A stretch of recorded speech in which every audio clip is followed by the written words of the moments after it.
Hi, ഞാൻ ഈ അടുത്ത് എനിക്ക് ഏറ്റവും വേണ്ടപ്പെട്ട ഒരാളുമായി സംസാരിച്ചുകൊണ്ടിരിക്കുന്ന സമയത്ത് അവരിൽ നിന്നും ഉണ്ടായിട്ടുള്ളൊരു അനുഭവം,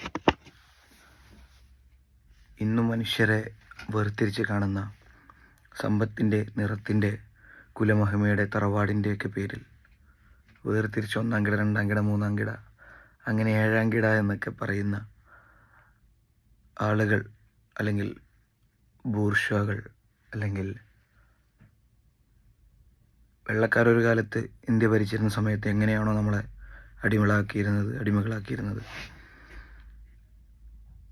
അത്തരത്തിൽ മനുഷ്യരിന്നും വേർതിരിക്കുന്ന ആളുകൾ നമ്മുടെ സമൂഹത്തിലുണ്ടെന്ന് തെളിയിക്കുന്ന വിധത്തിൽ ഒരു സംസാരം കേൾക്കാനിടയുണ്ടായി. നമ്മളെപ്പോഴും മനസ്സിലാക്കേണ്ടത്, അത്തരത്തിലുള്ള ആളുകളുടെ ഉള്ളിലുണ്ടെങ്കിൽ നമ്മൾ വളരെയധികം സ്നേഹിക്കുന്ന ആളുകളായിരിക്കാം. ആ വ്യക്തികളെയല്ല നമ്മൾ ഒരിക്കലും വെറുക്കേണ്ടത്, ആ സ്വഭാവത്തെ മാത്രമാണ്.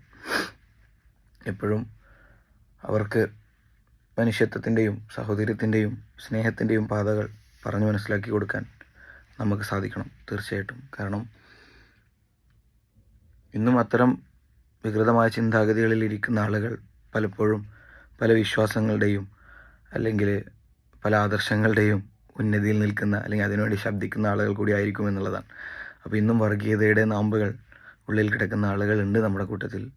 അവർക്കെല്ലാം മനുഷ്യത്വത്തിൻ്റെ പാത മനസ്സിലാക്കി കൊടുക്കാൻ നമ്മൾക്കെല്ലാവർക്കും സാധിക്കട്ടെ.